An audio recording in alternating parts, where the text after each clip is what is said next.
Coucou mes céréales, j'espère que vous allez bien. Moi ça va. Aujourd'hui on se retrouve pour une nouvelle vidéo dans laquelle je vais vous parler de la nouvelle série Netflix qui s'appelle Tribes of Europa, qui est sortie il y a peut-être une semaine ou un peu moins, et dont j'ai regardé un seul épisode. Donc je vais vous parler à l'aide de mes connaissances là ce soir. Mais en gros je vais vous faire un débrief à partir de cet épisode 1, et je vais vous dire si moi je compte la regarder par la suite ou pas. Donc c'est parti.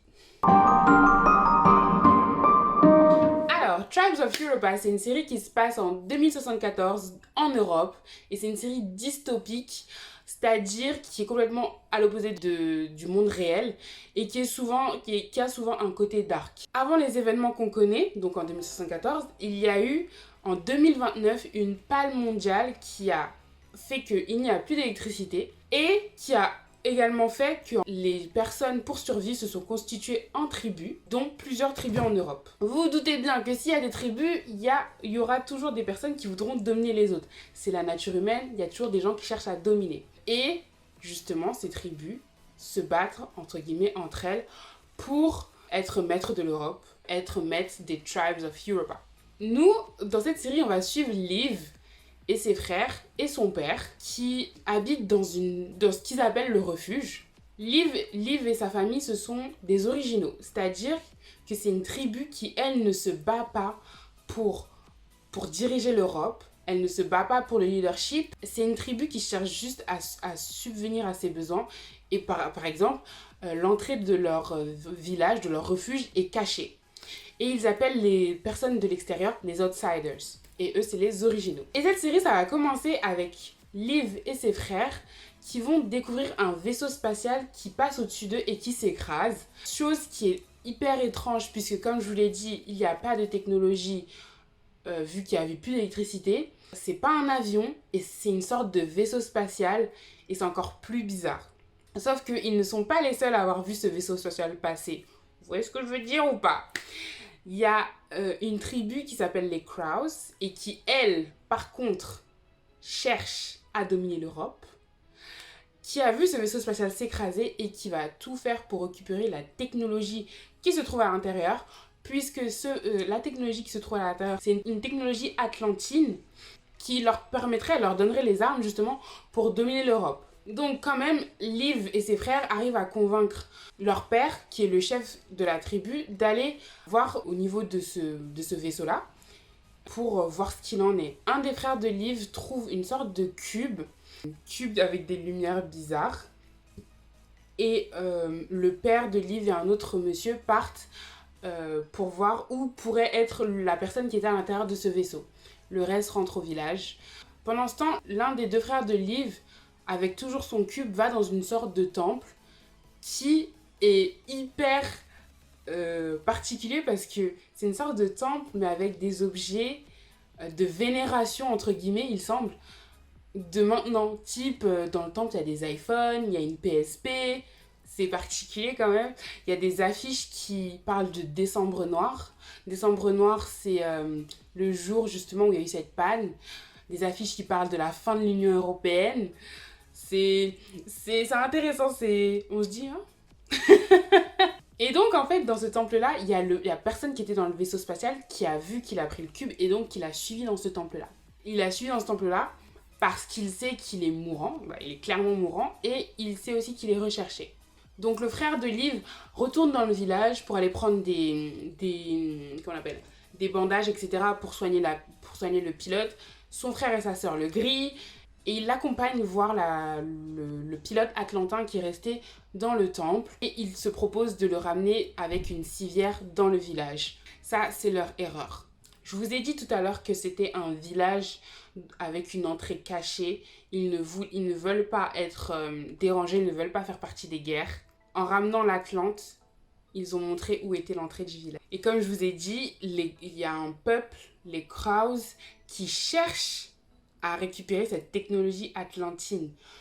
Le village, le refuge, le village de Liv et ses frères, ils savent pas en fait à quoi sert exactement ce cube. Mais il y en a d'autres qui savent.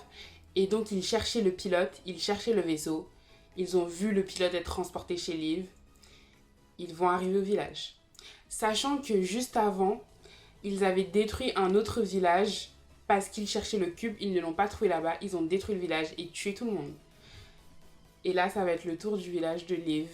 Ils arrivent au village et tout le monde se fait, entre guillemets, dégommer dans le village, dans le refuge. L'Atlantin, qui est à deux doigts de mourir, charge le petit frère de Liv de protéger le cube et de l'emmener à l'arche.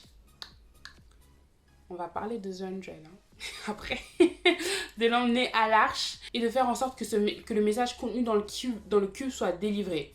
À peu près tout le monde meurt dans le village, sauf Liv et sa famille. Par la plus grande des chances, tout le monde survit. Bref, voilà entre guillemets le résumé de l'épisode.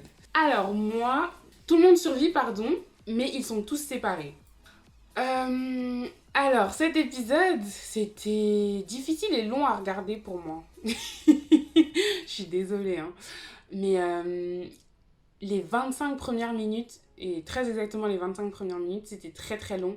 Arrivé au 25, j'aurais voulu que l'épisode s'arrête. Je pensais qu'il allait s'arrêter, mais non, ça a encore duré je ne sais plus combien de temps. Et ça m'a paru très très long. Mais heureusement, la fin de partie de l'épisode a rattrapé le coup. L'action est arrivée. La castagne est arrivée aussi. Donc c'est plutôt cool. On va pas se mentir. Moi, c'est une série qui... Je pense qu'il me faut au minimum un deuxième épisode pour accepter la série. Parce que je me dis que c'est une sorte de The 100. Ouais, je sais que c'est facile à dire et que c'est rapide à dire. Mais pour moi, c'est ça.